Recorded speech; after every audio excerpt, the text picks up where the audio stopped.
bem-vindo a mais um podcast. Não tá ligado, Cast? Meu nome é Ana Luísa. Meu nome é Sara. Meu nome é Matheus. Estamos aqui com a Bárbara.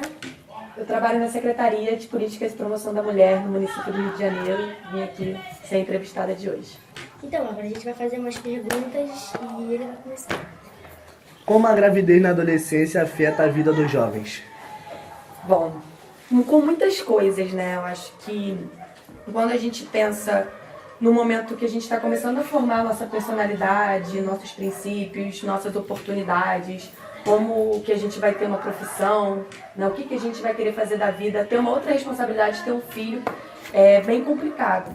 Só que nem todo adolescente tem a mesma vida, né? A gravidez na adolescência muitas vezes afeta mais a pessoa quando ela tem menos direitos sociais, quando ela tem pouco dinheiro, quando ela não tem uma estrutura familiar, né? Tem muita gente que eu tive colegas que engravidaram muito novas, pensando que iam ter liberdade com essa gravidez, que iam sair da casa dos pais, que iam começar a ter sua casa e mandar na própria vida. Só que não é bem assim que as coisas acontecem, então o filho tem muitas responsabilidades, tanto com saúde, tanto com educação, tanto com todas as outras questões que envolvem uma outra vida.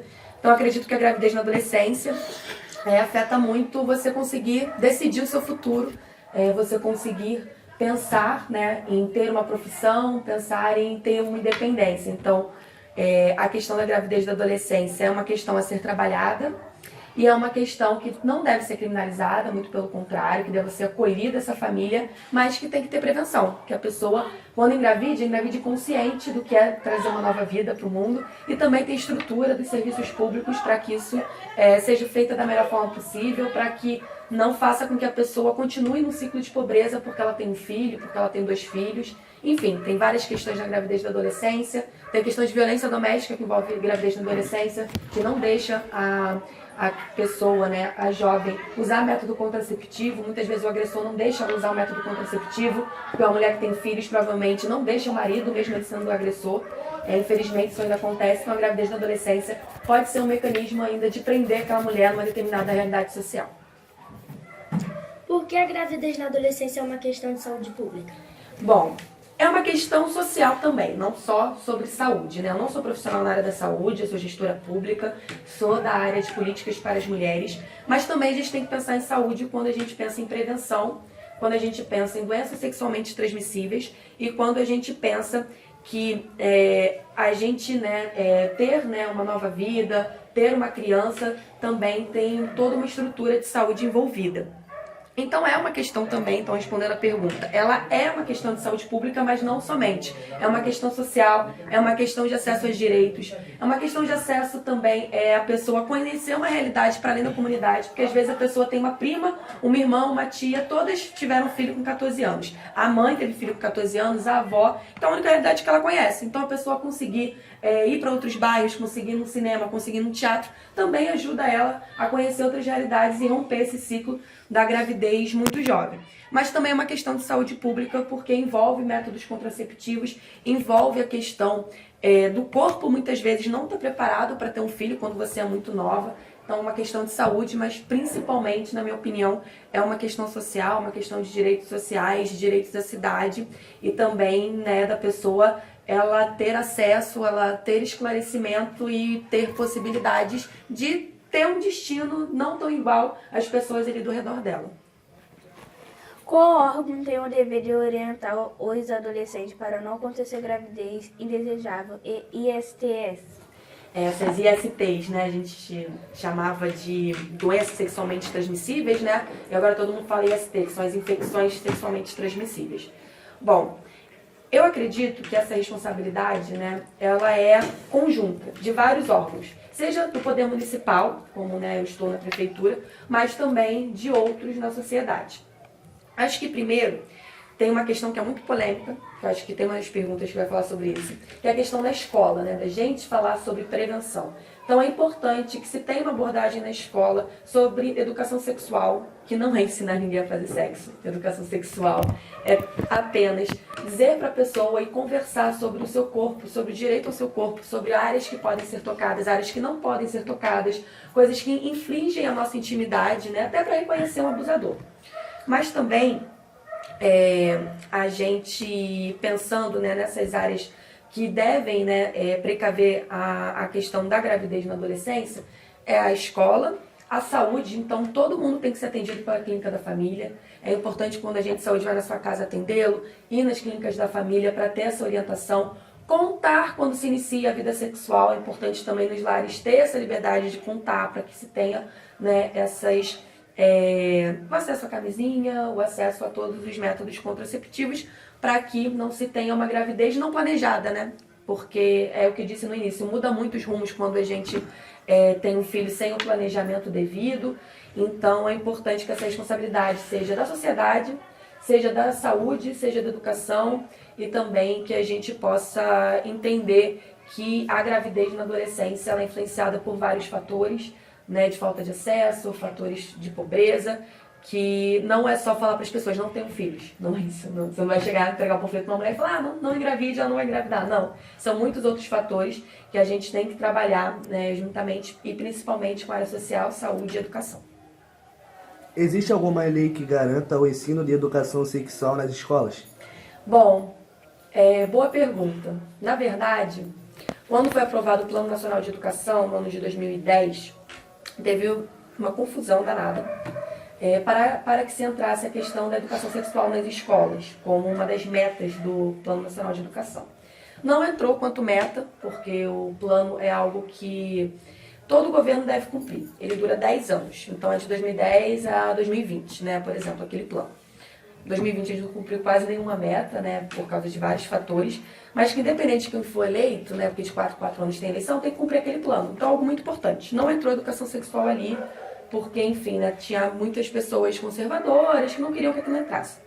Então, né, para a educação sexual acontecer na escola, a gente depende muito da vontade dos governantes ali. Óbvio que existem leis que podem ser apoiadas, né, desse debate na escola, mas não é uma obrigação, né, esse debate de educação sexual nas escolas. Quais são os perigos de crianças e adolescentes não conhecer os próprios corpos e os direitos sobre os próprios corpos? Bom, essa é uma boa pergunta, né? Eu acho que a primeira coisa de conhecer o próprio corpo é saber denunciar um abuso. Porque você acha que... Você não sabe quais são suas partes íntimas. Um abusador, que geralmente é dentro de uma família, pode abusar de um jovem, de um adolescente ou de uma criança. Então, acho que o primeiro perigo é esse. Eu acho que o segundo perigo é se julgar, né? Tipo, eu tô sentindo isso, eu devo ser anormal, tá com uma secreção X, Y, meu Deus, meu peito tá inchado, eu tô menstruada, tô me sentindo assim. Primeiro dia menstruada na escola, por exemplo, que é horrível. Então, eu acho que é entrar num ciclo de autodepredação, de se sentir mal, de se sentir um alienígena na sociedade se você não conhece o próprio corpo, os próprios cheiros, aquilo que é normal, o que não é normal para cada idade. Porque é isso, a partir, sei lá, dos 13 anos o corpo muda muito. Então é uma questão de saúde mental, a gente conhecer o nosso próprio corpo, de não se julgar. E é uma questão também de saúde mesmo, pra gente, enfim, saber, né, qual calcinha mais adequada de se usar, cueca, hábitos de higiene. Então, não conhecer o próprio corpo é também não se conhecer um pouco. Então, é fundamental que aquelas aulas na escola que a gente começa a rir quando o professor fala sobre, né, os órgãos sexuais, é uma zoeira. Para além da zoeira, também prestar atenção, também olhar o livro ali de ciências, de biologia, porque se conhecer é importante. A gente vai dar conta que isso é importante depois, um pouco mais para frente, mas é importante sim. Como fazer as pessoas que julgam os adolescentes grávidas entenderem que o problema envolve todas as pessoas? Rapaz, como fazer alguém que olha para uma adolescente grávida e fala, é porque eu acho que a cabeça dessas pessoas pensa que, fez porque quis, né? Tá grávida porque quer, é uma escolha individual. Claro que existe uma escolha, né? Se não for um caso de violência sexual, porque a gente sabe que existe. Mas a responsabilidade ela também é coletiva. Porque a partir do momento que, por exemplo, ela não consegue uma vaga numa escola, a partir do momento que também não tem opção de lazer naquele espaço, a partir do momento, né, em que as pessoas são marginalizadas, né, por conta da sua sexualidade, da sua raça, para ir a determinados locais, determinados espaços de acesso, você está excluindo as pessoas também, né? Então, as pessoas que são preconceituosas, as pessoas que estão em espaços de poder e depredam o serviço público e não investem, também são corresponsáveis pela gravidez na adolescência de várias formas. E que também acreditam que mulheres são feitas para obedecer homens, que mulheres são feitas, né, só para reproduzir. Ser mãe pode ser, gente. Um dia eu também quero ser mãe. Mas a gente não é só para isso, né? Então, quem acredita que as mulheres servem só para ser mães, que se uma mulher não é mãe, ela não é mulher, né? Tem, infelizmente, gente que pensa assim, também contribui para a gravidez na adolescência e para a gravidez na adolescência de forma compulsória. O que você acha sobre o nosso país proibir o aborto? Nossa! Eita, vamos lá. Existe o aborto legal, né? E aí toda maternidade do Rio de Janeiro está autorizada e capacitada para fazer o aborto previsto em lei, que é em caso, né, de violência sexual e também em caso do bebê nascer anencéfalo, né, e nascer com algum problema que se tiver o parto também possa morrer, enfim, tem os casos aí previstos em lei. Mas o aborto como um todo é proibido na sociedade. Eu acho duas coisas. A primeira, e aí é uma opinião minha, Bárbara, seguinte, você proibir o aborto é um pouco de hipocrisia, porque ele acontece. Mas também, para que o aborto seja legal e seguro, é importante que a sociedade, eu digo a classe médica, eu digo as enfermeiras, quem vai operacionalizar, tenha consciência sobre isso. Porque a gente também não pode simplesmente legalizar o aborto e a mulher, quando for fazer o aborto, o médico se recusar, o médico a maltratar, a enfermeira a maltratar de alguma forma. Então, para o aborto ser legalizado no Brasil, o que eu acho que faz sentido ele ser legalizado, precisa que toda a sociedade acredite que não é uma questão religiosa, não é uma questão de pecado, é uma questão de saúde. Tem gente que acha que se legalizar o aborto vai ter gente fazendo aborto toda semana, não teria como. Mas também acompanhamento psicológico, entender, né, as condições daquela mulher. A gente viu casos esse ano muito ruins de, né, uma juíza, né, de uma criança que foi violentada, né, sexualmente, insistir, fazer chantagem psicológica para que ela não abortasse, mesmo ela tendo direito legal hoje no Brasil, nesse caso, porque ela não deveria abortar, deveria ter aquele filho e entregar para uma família. Então, é importante que esse debate ele seja feito com muita sinceridade, com muita honestidade, para até que o aborto que hoje é legalizado, as pessoas de fato tenham esse direito, de fato tenham esse acesso. Tem vários casos bem-sucedidos de aborto, mas tem vários casos que não. Tem várias mulheres que morrem tentando fazer em qualquer lugar. Não é um procedimento que seja complicado, ainda mais no início da gravidez, mas é algo que, para as pessoas terem direito, a sociedade ela tem que acreditar que não é um absurdo. E para isso, é uma disputa ideológica muito, muito longa ainda, eu acredito. Então, acho que sim, a legislação deve avançar, mas com ela tem que avançar a sociedade. Senão vai ser só uma letra morta, a legalização do aborto. Se a mulher fazer aborto ilegal, o que acontece com ela? Então, depende, se descobre. Se ela é pega, ela é presa. É ilegal. O aborto é legal, tem punição, né? E aí eu não sei dizer quanto tempo que é presa, se é serviço comunitário, eu não sei o detalhe da lei. Não é minha área. Mas tem a punição, né, sobre o aborto ilegal. E ela também pode, né, num lugar não seguro, né, tem muitos lugares que estão fazendo de forma não segura, morrer, né? Então, é isso. Muitas vezes a mulher acaba engravidando por estar naquele contexto social, por não ter acesso ao método contraceptivo, pelo o cara forçar a barra, tipo, não vou usar camisinha e tal. Ela não tem opção de abortar. E se ela for mãe jovem, ela também é julgada. Então, acho que é um debate bem profundo que a gente tem que fazer. E é isso, infelizmente, é isso que acontece muitas vezes quando a pessoa faz um aborto ilegal. Óbvio que se ela for rica, ela vai para um país da Europa e vai dar tudo certo. Se ela for pobre, como tudo na nossa vida, infelizmente, ela vai se lascar. Que eu acho que era a próxima pergunta. A lei pune o homem se souber que ele é induzido ao aborto? Olha, eu acho que sim. Eu não tenho certeza disso, tá? Mas eu acho que sim. Porque você não pode forçar ninguém a cometer um crime, né?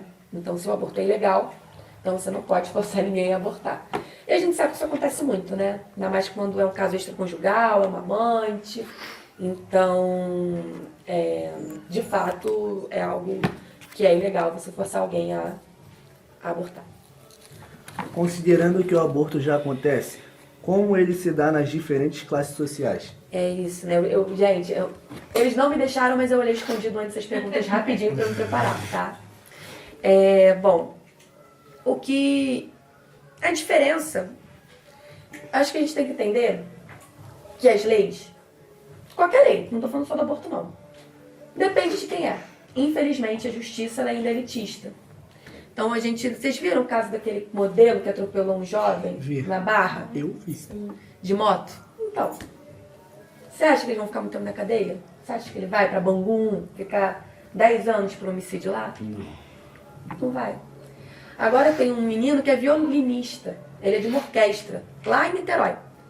Menino negro, pobre. Foi um reconhecimento facial errado, que acusaram ele. Ele provou que é inocente, provou mesmo. Foi liberado na polícia. Não tinha apagado a ficha dele. Ele foi encontrado na rua, indo no mercado, fazendo qualquer coisa, e foi preso de novo, de forma injusta. Então, o aborto ele não foge disso. Tem gente que chantageia a mulher, né, para não denunciar, e se a mulher tem dinheiro, paga, né, ela consegue se safar. Tem gente que, como eu tinha dito, viaja para outro lugar para fazer aborto. Tem muitos países que são legalizados, inclusive tem uma onda de legalização do aborto, inclusive na América Latina, né, como na Argentina, né, que foi aprovado recentemente, em outros países. Tem lugar que avançou e regrediu, como nos Estados Unidos, mas, em suma, quem tem dinheiro tem acesso a clínicas que não vai ter risco de vida, que não vai ter risco de ser presa, que vai sair e vai dar, né, e vai conseguir o seu objetivo. Agora, tem lugares que, infelizmente, a mulher tem muitos riscos, né? A mesma coisa se não for aborto, se for ser mãe. Até a própria gravidez na adolescência. Você é uma menina rica, uma atriz mirim que a gente vê por aí, tem um filho, óbvio que isso vai influenciar a vida dela. Muitas vezes a gente não tem psicológico para ter um filho quando a gente tem 15 anos, vai ser difícil. Mas ela vai ter uma babá, mas ela vai ter como dar o bom do melhor para aquela criança, ela vai ter uma doula no parto, ela vai ter como amamentar de uma forma tranquila. Agora, quando você é jovem, você não terminou o ensino médio, você está ajudando sua mãe em casa, você está no corre e ainda tem um filho, também vai ser diferente a sua vida. Então, felizmente, a nossa sociedade ela é dividida em classes, dependendo de onde a gente nasce, a gente tem mais direitos ou não, então é isso. Eu acho que responde um pouco essa pergunta. Então estamos terminando mais um Tá Ligado Cast. Bárbara, agradecemos muito a sua presença. A gente agradece muito. Eu ter aceitado o convite, agradeço terem me convidado. Só pergunta, gente, só Jornal Nacional, Roda Viva, só nível. Você me sentiu? Nível A, o William Bonner aqui. Obrigada, gente.